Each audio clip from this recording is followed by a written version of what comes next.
machine learning is kind of like training machines the way kids learn to understand the world around them. I'm going to kind of go a little bit quick through this because I think people understand that idea, but somehow we want to teach machines to extract important information from raw data. There are all sorts of applications for this. And here's my little thing that I explain if I'm explaining it to, say, kids or people in the general public. So Dora the Explorer, she's going to learn to tell apples from oranges. She can look at the colors of the fruits. She can look at the textures of the fruits. And then based on those visual features that she extracts with her eyes, she can learn to come up with a discrimination rule. If they're orange and wrinkly, they're probably an orange. And if they're tending to yellow or red and very shiny and smooth, they're probably an apple. So that's Dora's learning process. Machines have cameras. They take pictures. They can extract visual features too. Just using basic image processing, we could measure what the texture is of the fruit. We could measure the color. We can map these textures and colors into numeric ranges like 0 to 1. And then the machine, of course, doesn't really know what an apple is or what an orange is. And that's maybe an important point here whenever we hear about AI or the AI revolution. There really is no AI, right? Nothing's intelligent about these systems. They just say, well, apples are +1 and oranges are -1. That's how they understand what these things actually are. And so this is what basically would be an array of data stored in the computer. You'd have a coordinate for each point in terms of color and texture and a label +1 or -1. And then you would learn a line like this, and that would be the machine's classification or discrimination rule. So it's exactly how Dora learned it. So this is just a simple linear predictor. We have a weight times color feature plus a weight times the texture feature. Those two weights define the slope and intercept of that line. And then we look at the sign of that. If you're on one side or the other, you're +or -1. Okay? Is that clear to everybody? Pretty much. That's all of machine learning. If you don't remember anything else, that's all that's really going on. Fitting lines to data. Okay, so here's how we've done some stuff with TIM in fMRI. It's very similar to what we just saw, except we're going to be measuring activity in different pixels. So those are these pixel 1, pixel 2. Those are some measure of, say, correlation coefficient between some stimulus sequence and the response in those pixels or voxels. And then we're going to take a weighted combination of those responses and look at the sign of that weighted combination and then decide, was the person, in this case, I think I have a little visual of this, they're either seeing a visual stimulus which is a sentence encoding or representing a particular concept, like it is true that the star is below the plus, or a visual symbolic representation of that same concept. So we'd like to decode where in the brain is this discrimination between these two different types of visual stimulus happening, treating this as sort of a machine learning problem. Right.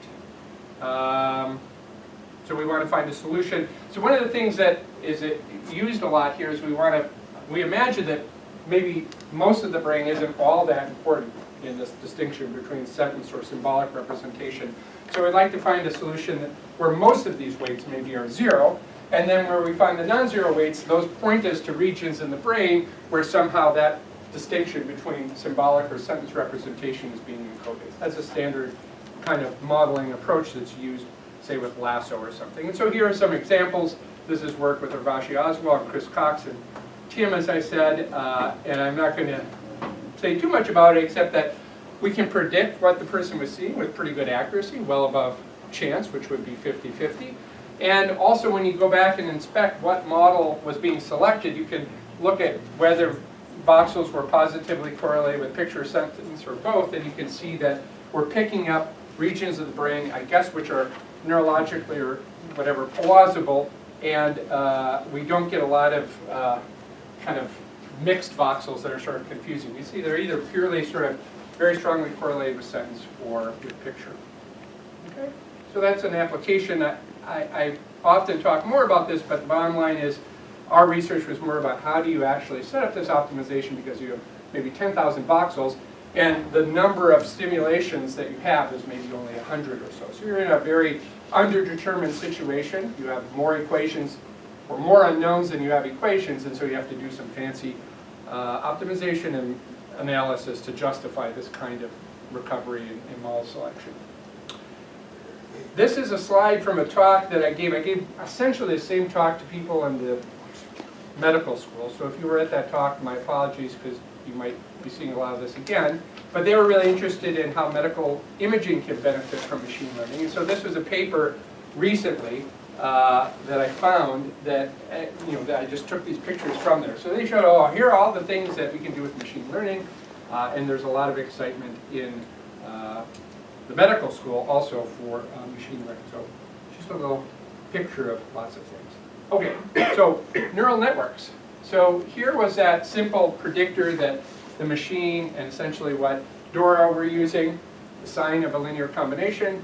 That's just a simple little neural network where the input is the color measure and the texture measure, the two weights. They are added together, that's the linear summation, and then we're looking at the sign, which is just that function right there. So that's a single layer neural network. What do people do today? Well, they basically just stack lots and lots of blocks of that form together. So this is Google's net that they use to recognize fruit, just like Dora, but they can recognize cats and TVs and so forth. And I guess these systems are said to have the level of capability of a human. So they're getting pretty good. What's going on? What are all those little blocks? So I should say this is the input where you put in the image. This is the output where you get some classification. Usually what that would be is like a vector, and you're looking for the max in that vector. So if the max in that vector is the location that's associated with cat, that would be the decision at the output. But these little blue boxes are essentially just what I was showing you before. Take a weighted combination of what's ever coming into the blue box, and then look at the sign, or more often what they're looking at now is what's called the rectified linear unit. So it's just sort of a threshold function. It's off, and then it turns on at some point and just behaves linearly. So that's called the rectified linear unit. And people like that because essentially you can stack these things together and get sigmoid-like things out of them, but also they're very easy to optimize over because the gradient, which is the way they tune all these weights by using a gradient descent procedure, is just either linear or zero gradient. Now, so I guess I kind of glossed over that. The machine and also Dora had to adjust those weights in some way. So that's what's going on in neural network training, is figuring out what weighted combinations to take in all of these boxes. And what they do is they just give you lots and lots of training examples, and then they're trying through an optimization procedure, basically following the gradient down to figure out what's a good set of weights that can, as well as possible, match those labeled examples. And the hope is, if you find a good set of weights that do that, then that trained neural network will predict well on future examples. If I put in a new image without knowing the labels, the machine hopefully will spit out a labeling that is appropriate or correct. So why is this working? I should say that back in the late 80s, that was the first big wave of neural network excitement. I did my master's research dissertation or whatever on neural networks, and at that point I had a data set of about on the order of 100 images that were labeled, and my computers were maybe 10,000 times slower or something. So one of the big drivers of the impressive performance is we have many more labeled data. These networks that I'm showing you were trained on something on the order of 10 million labeled images instead of 100, 10 million, so that's a lot more training data, and much, much faster computers, so they can really scale these things up. So that's a lot of the what's the real ingredients to success. There's also been a lot of engineering that's gone on over the years to try to make these things work really well, but basically they're just fitting lines to data in a kind of fancy way. They're nonlinear. I shouldn't say they're lines, but the principle is not very different. This was from the cover of Nature, All Systems Go. It was talking again about how everything's so glorious and we're in the golden age of AI. And these are examples of these incredible results. Computers can recognize images as well or better than humans. They can translate from one language to the next. They can win at all these games. And so when you kind of look at it, though, from an engineering perspective, what's really going on, one thing is that, as I already said, these image recognition systems were trained on millions of labeled images that maybe took thousands of human hours to actually annotate those data sets. So a lot of human effort actually went into that. In the case of image translation, they get like translation text from the UN or other things, but the bottom line is that these translation systems are trained on, essentially, the machines are reading more text than a human could read in a lifetime. And so there's a huge disconnect, I think, between how these machines are being trained and learning relative to how humans learn. And then in the case of the game playing, these are learning to play these games by playing even more games than my teenage son could stop. And trust me, I am fighting with him every single day. Put the device down. He's addicted to some of these things. But I mean, so they're training on lifetimes worth of game playing. It's kind of crazy. So I think there's a sort of a consensus that we really don't know much about. We don't really have the final answer of how to train machines well. And that's why I think this is particularly interesting for this audience, because I think there is a lot of interest in looking at the intersection of cognitive science, how humans learn, how animals learn, and how machines learn. And so this is a really active area that people are looking at. One of the things I look at, can we train machines with less labeled data and less human supervision? I'm not going to say too much about that today, but that's an important problem. Here is the machine learning pipeline as it typically looks. You have a lot of unlabeled data. Those could be unlabeled images. You have a human expert, and she can label images for you. But of course, if you have essentially an unlimited number of digital images on the internet, you can't expect her to sit down and label every single one of them. So you're going to pick a relatively small random subset that you hope is somehow representative, ask her to label that small subset, then you have a relatively small labeled data set which the machine uses to develop this predictive model, maybe a neural network or whatever. Okay, so that's the idea. Here is this MRI example. This is actually from a paper by some people, including Rick Kajowski down at our radiology or MRI group. And what they did is they were looking at these MRIs of knees. I think this is a knee joint. And then they had a human expert kind of annotate it to label what is cartilage or what is bone. And they developed a training set, and then they used a deep neural network to train a machine to automatically segment and label what are the different tissues or components in those pictures. And apparently it's super successful. And they did use some deep convolutional neural network to do this. So that's a great example. And obviously there was a lot of expertise. These guys aren't just mechanical Turkers, these are expert people, radiologists, who can look at these things and tell you really what's going on. So you can understand that there are going to be many domains where we cannot expect to get 14 million labeled examples. Here's this other thing that we worked on a little bit with various people here. This is some of our collaborators, Peggy Pesek, who's up at the Marshfield Clinic, and David Page, who probably a bunch of you know here in biostatistics. The idea here is you have electronic health records. You'd like to say, hey, given all that data in these health records, can we figure out what features or attributes in their health records might make them more likely to develop a particular problem in the next 90 days, like myocardial infarction or deep vein thrombosis or something like that. So human experts can kind of extract and make kind of predictions like that. Again, that would give us a small labeled data set, and then the machine would learn a rule from that. And so that is another great example where there's a very expensive human in this pipeline providing part of the engineering effort in the form of labeling. Yeah. Features are the key to effective machine learning. That is pretty much absolutely true. If you look at what's actually happening at the end of that big neural network that Google made, it's just doing, I think, almost exactly multinomial logistic regression. So basically just linear classification of the output, multi-class linear classification. So ultimately, at the end of that whole big neural network, it's just a linear classifier.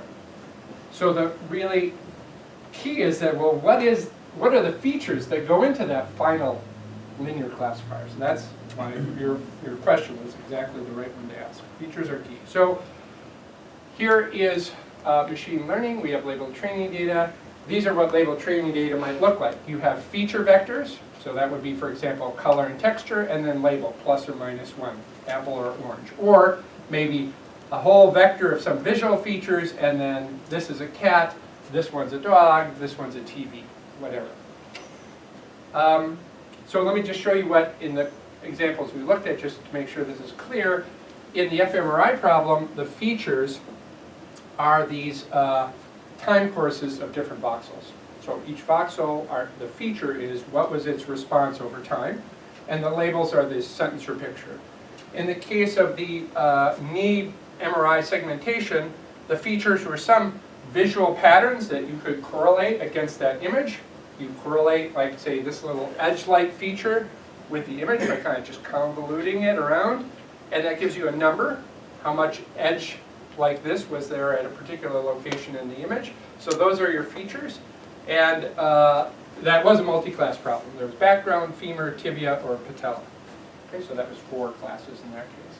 And then in the EHR, it was maybe just, for example, we could just study one disease at a time. We'd have maybe binary features in our electronic health record, saying like this particular thing was present or absent in this particular subject, and then did they have cataracts or were they healthy? So here's a linear classifier.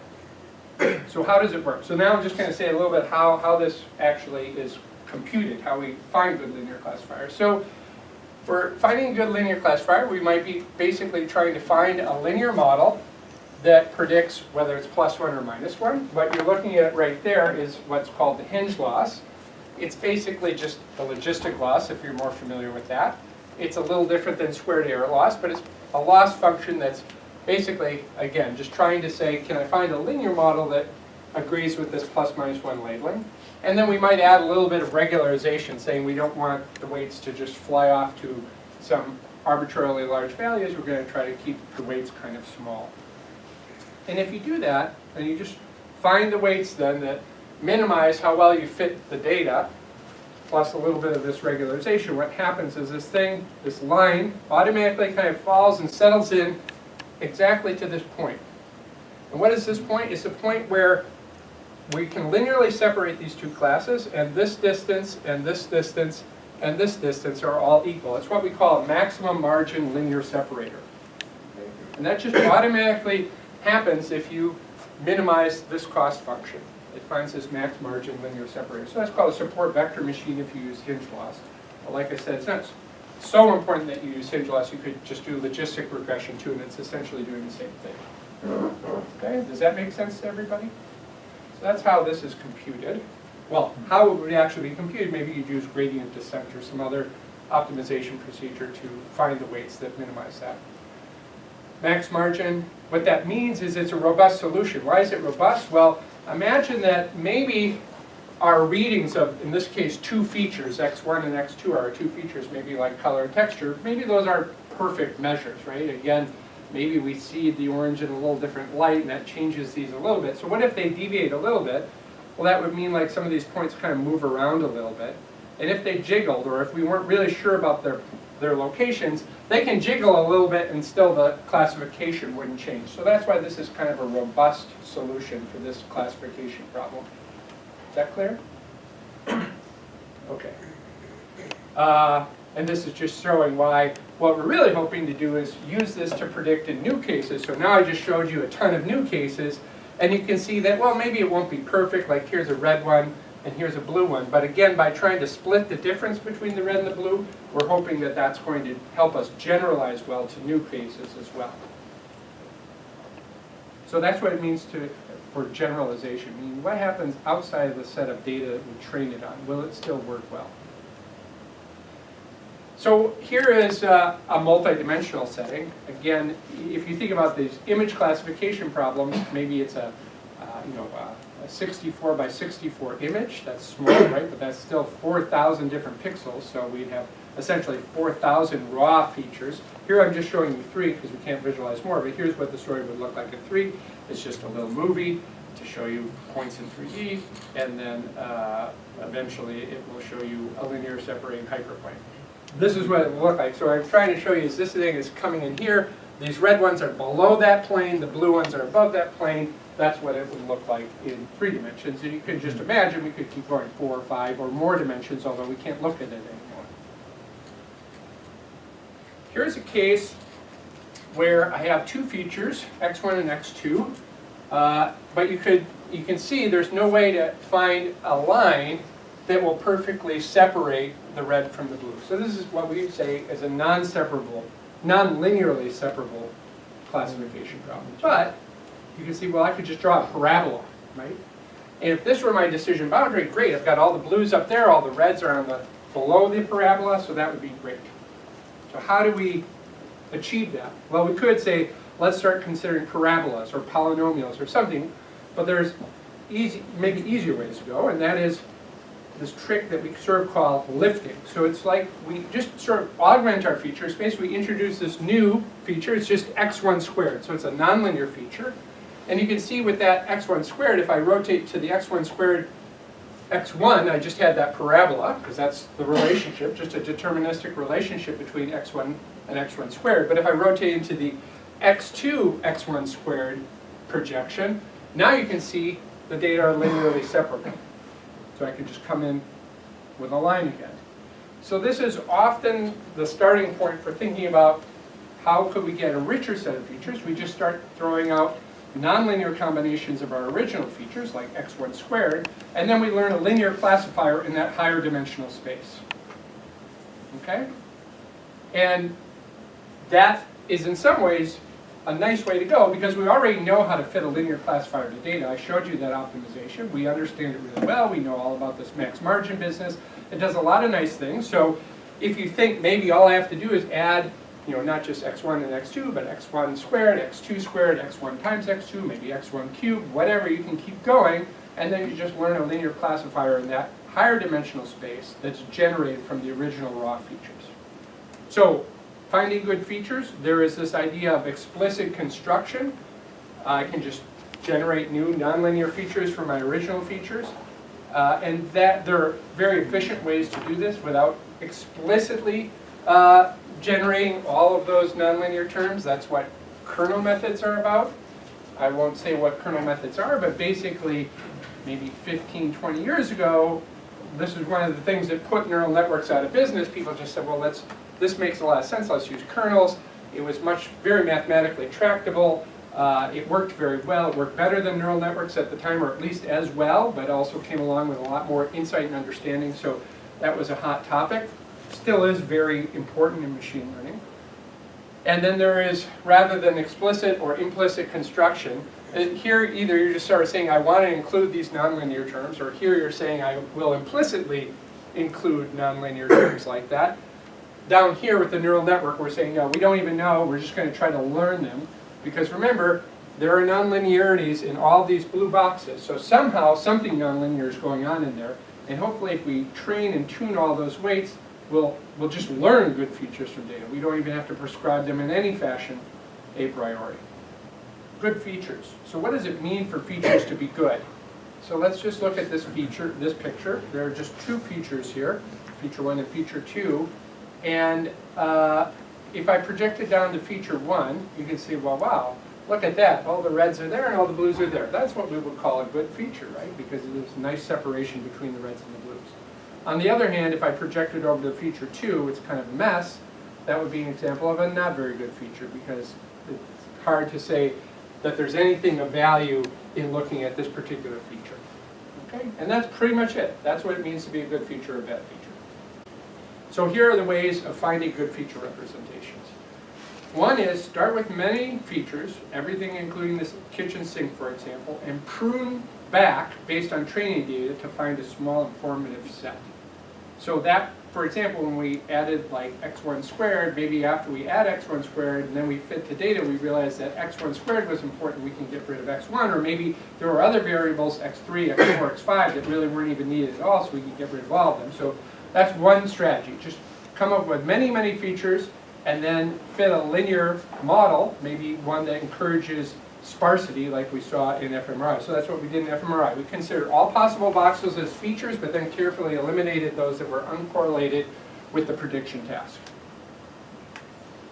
We never ever really thought that every single voxel was going to be super important to predict whether it was a sentence or a symbolic representation.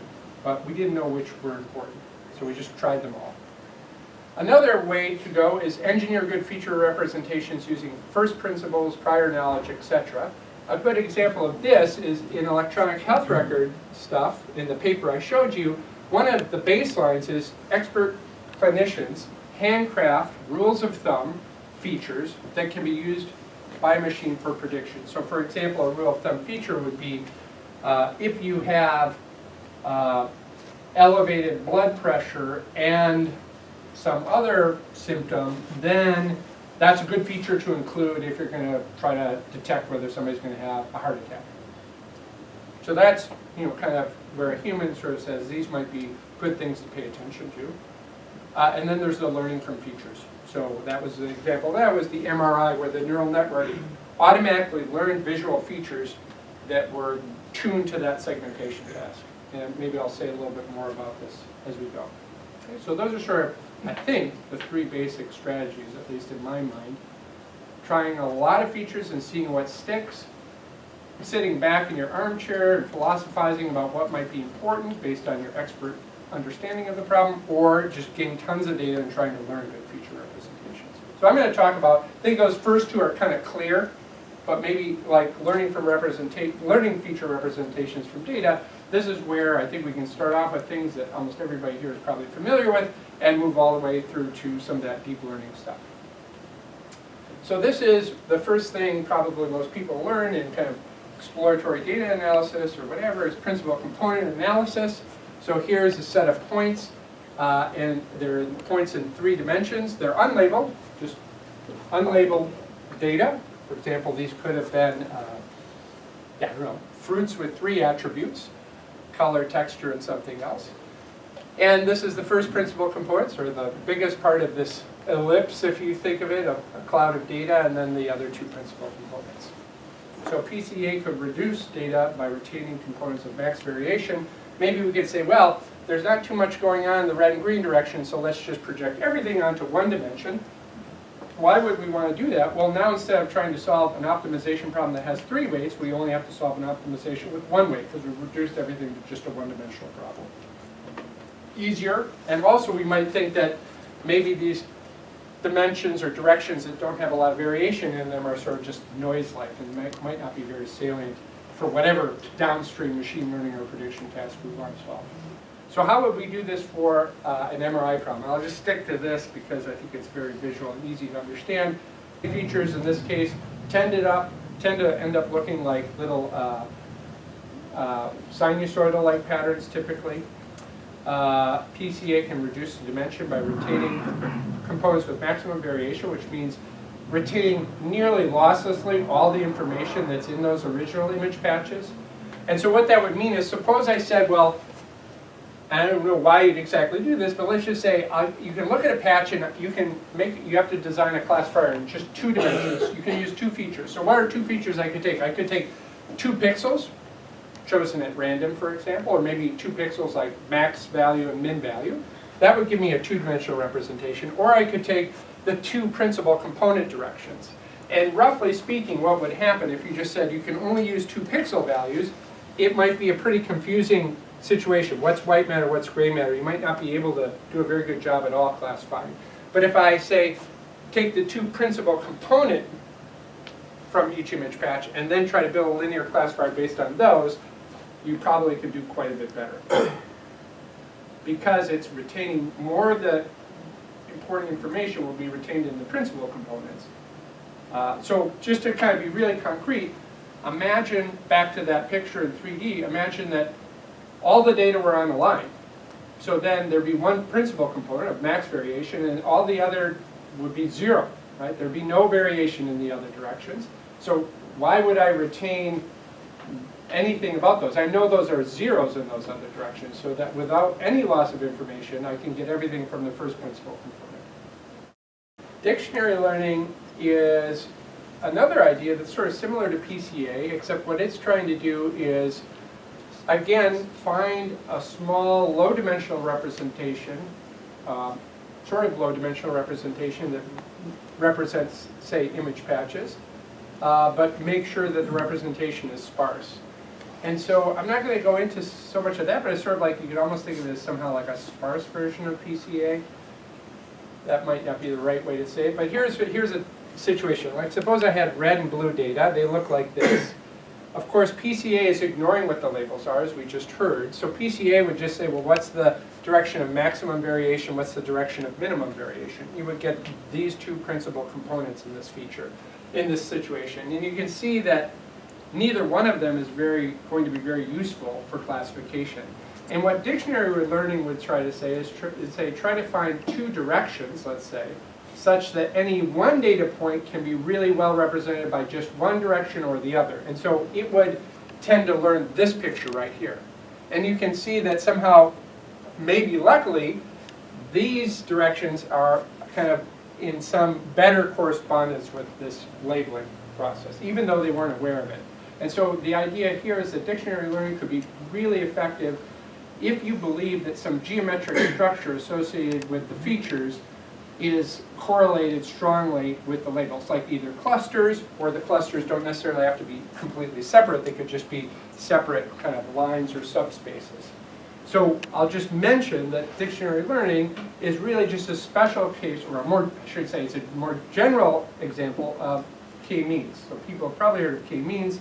The idea would be you'd have a bunch of data, and in this case, maybe I'll choose, I want 4 means, and so hopefully what I'd end up with is 4 samples in each of these little clusters, and if the clusters are representing somehow this labeling process, we'd be in good business using k-means. So k-means wouldn't necessarily know what the labels are, but just look at the geometric structure of the data. It's a, you want to find a set of points, these darkly shaded ones, such that any of the other points is pretty well approximated by one and only one of those means. That's k-means, it's a special case of dictionary learning. So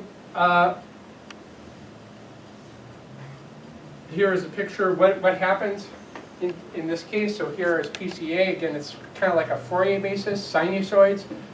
Dictionary learning learns things that are more edge-like, and that kind of makes some sense and might actually work better and does work better in a lot of image processing situations.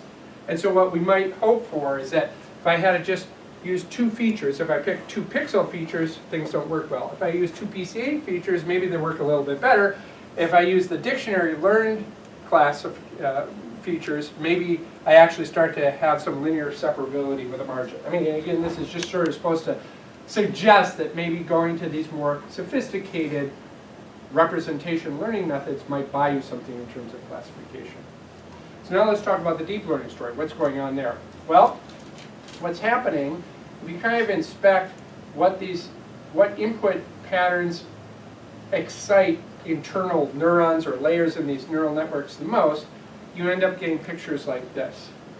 So it's sort of saying that neurons, if we want to use that terminology, at this level are excited, different ones are excited by different input spatial patterns that look like this. And so you can see at the early layers of the network, it looks a lot like what we saw with dictionary learning. In fact, there's a very close connection between dictionary learning and what's going on in those early layers.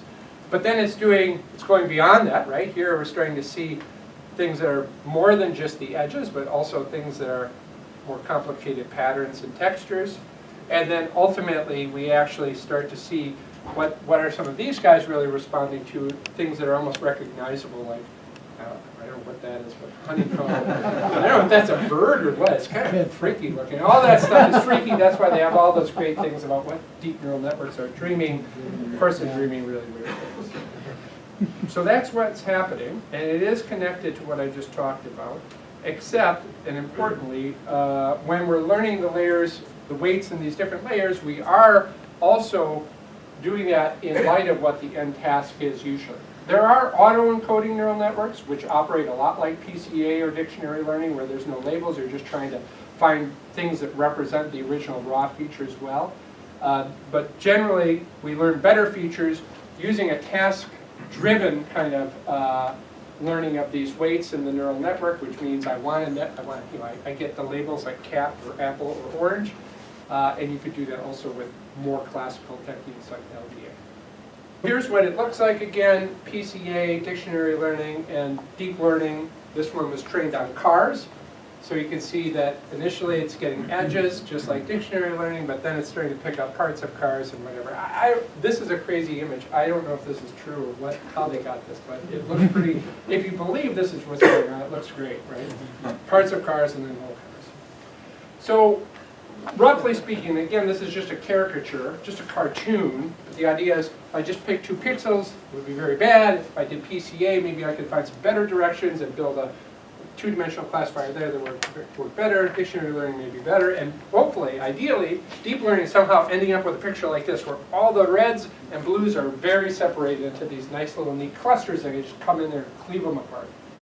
How do people try to understand machine learning? So this is the classic sort of entry point to understanding. You have prediction error and model complexity. That could be how wiggly is your decision boundary, or how many features are you really using, or how many nodes or neurons in your neural network are, and how many weights are you tuning. So this is sort of more and more degrees of flexibility in your model, more and more tuning parameters, and this is error. And what we conventionally understand is that as I give you more knobs to turn, you can start to fit and fit and fit and fit better, so the training error should go down and eventually go to zero. And in fact, that's exactly what happens in these deep neural networks for image recognition. The training error goes to zero. There's no error at all in the training set. You fit the data perfectly. But then what we think might be happening is that, well, yeah, I'm just overfitting to the data. That's the overfitting story. And if I look at what happens now at test time on new examples, maybe it gets better and better and better, but at some point it starts to diverge because I've sort of become too focused on this idiosyncrasies of the traits that I've overfit. Okay? And I'll just say, the best understanding that I can gather, at least from the experts, is neural networks are totally overfitting. They're essentially interpolating data. And yet, unfortunately, it would be great if we could say that and say, yeah, so they're bad, but that's not really all that clear. It's not even clear anymore that overfitting is bad. That's kind of a problem. So nobody really understands. I'll say a little bit more about that. So here's this picture. So what I could do is I could try to fit a line. And you can say, well, that's okay. I'm only making 3 mistakes. I got the red here and the 2 blue there. But maybe I could do better by using a polynomial curve that looks like this. Now I make no mistakes. So this is a kind of overfitting. And the problem could be that now if I imagine there are many new test cases that will come along, I really kind of bent over backwards to accommodate a few points here, and now I'm going to be making a lot of mistakes, whereas if I would have stuck with that simple line, it might actually generalize better, work better at test time, because it didn't overfit. That's the conventional wisdom of learning from data. How do we measure error? How do we actually determine what the error is? Well, everybody knows you would do something like cross-validation. And the beautiful thing about cross-validation is you can use it with any method. You say, I have a black box that somehow takes training data and spits out a prediction rule, which is some function that maps features to predictions. Y hat is my prediction. And what I'll do is I'll just take subsets of the data, hold it out, train my, design my predictor based on the training data that I've selected, and then I'll test how well it does on the data I've held out. That's cross-validation. There's reasonable guidelines like using tenfold cross-validation. So this is like averaged over 10 different sub-selections of test and training data. How good did I do? And what we know is that the kind of actual test time error rate of the classifier that you learn can be bounded by the tenfold cross-validation error that you can measure just using the available labeled data that you have, plus something that's roughly like 1 over the square root of n, where n is the number of training samples you have.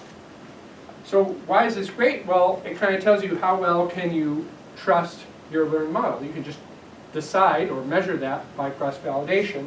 The problem is it's totally post hoc. It gives us no insight into whether the models we're using are good or not, or whether or not we have enough data. It's just saying, you can see what this tenfold cross-validation error is, and if you're happy enough with it, fine. And you get some idea of how much you could trust this as a measure of the true error on new examples.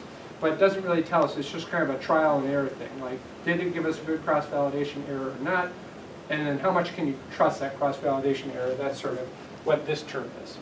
Okay? So the beauty is it applies to anything. Linear classifiers, deep neural networks, decision trees, whatever. You can treat them all with this. What do we try to do sometimes, though, is we try to understand a little bit more carefully. So we might say something like this. So you have training error, that's how error rate on training data. Test error is how well it will work in the future, how well it will generalize. And this is kind of like a little simple thing you can write down. The test error is the training error, plus the difference between the test error and the training error. That sounds stupid, like of course that's true, right? Just do a little arithmetic, but why is that interesting?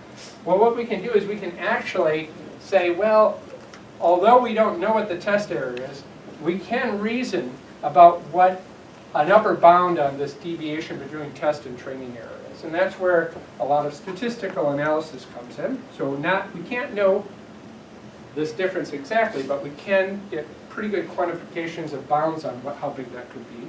And I'll explain what that means. Roughly, the upper bound generally might look something like this. This upper bound would be proportional to the square root of the number of weights or parameters you can tune in the model divided by the number of training examples you have. Okay? So that's kind of roughly how they generally work out.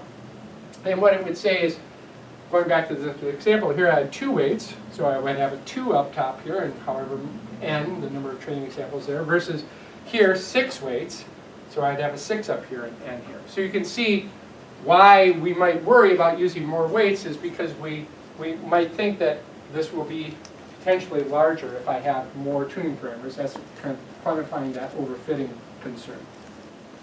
So here's how it works out in just simple linear classifiers or single layer neural networks. There's a bunch of different ways we can look at this. One way is just to say the input features are d-dimensional, then this bound would look like this, square root of d over n. Another thing that we know how to do very well is we could say, well, maybe it has d total features, but only some subset k of them are relevant. And we can use things like lasso and other sparse techniques to capitalize on that hypothesis that maybe not all the features are relevant, and then essentially we get down to k over n instead of d over n. That could give us a sharper bound. And then you can also just say, well, maybe it's not really how many weights or dimensions there are, but just how big the weights are. You could imagine if I say, set all the weights in your neural network to 0, that's going to generalize perfectly well. It's going to not predict anything on the training data. It's not going to predict anything on the test time. And so having 0 weights would generalize well. It just would be a very bad, we'd have a very bad training error, we'd get a very bad test error, but this term would be very small. So there are lots of ways to kind of analyze this mathematically. Those are just a few of them, and people are trying to do this with neural networks too, saying, why, we'd like to know, like, is there, if I have this many layers or this many neurons, how many training examples do I think I need? Can I somehow get some idea about how to spec out my learning problem based on the architecture of the neural network? And there is some understanding, but it's largely not very useful yet. But maybe it will become useful. Key point, bounds give us useful insight into the number of examples needed for training. But if we just wanted to estimate the error rate, you would not look at all this stuff, you just do cross-validation. And that's what I said there. And I think I'm just about going to wrap up. I'll just sort of say, what am I going to say here? Let's see. This is the CFAR 10 data set, just in case you wanted to see what one of the multi-class data sets are that people look at. It has these 10 classes: airplane, automobile, bird, cat, dog. And here, oh, this is why this is important, and I'll just kind of wrap up with this stuff. So there are 60,000 32 by 32 images in 10 different classes. So that's the size of the CFAR 10. Here you have 60,000 examples from these classes. And here's what happens in training. So here it's accuracy rather than error, so bigger is better. And what you can see is that the training errors, which are for 2 different neural network strategies, basically go up and achieve perfect accuracy. So they're making no mistakes. So they're totally fitting the data. And what's happening with the test time result is that it's going up. It's never getting perfect. It's getting up to maybe 85, 87% accuracy, but it just sort of plateaus. It never is doing this thing. So let me flip it around. Well, before I flip it around, let me just impress on you, there are over 1.5 million weights, but we only had 60,000 training examples. So we knew all those bounds before. I said number of weights divided by number of training data. Well, that would be 1.6 million divided by 60,000. So that number is going to be way bigger than 1, which is the maximum error rate you could achieve. So none of that theory made any sense for this case. And moreover, if you look at it this way, let me just show you this. Here was this picture, the classic bias variance trade-off and test error and training error. But here's what's happening here. So now I've just flipped that down. So now you can think of this as error. So training errors go to 0, and test errors go down, and then they just settle down. They're not going up like this at all. So we're not observing this behavior in deep neural networks. In fact, we don't even observe it in kernel methods either. We interpolate the training data, and it still works with more parameters than training data.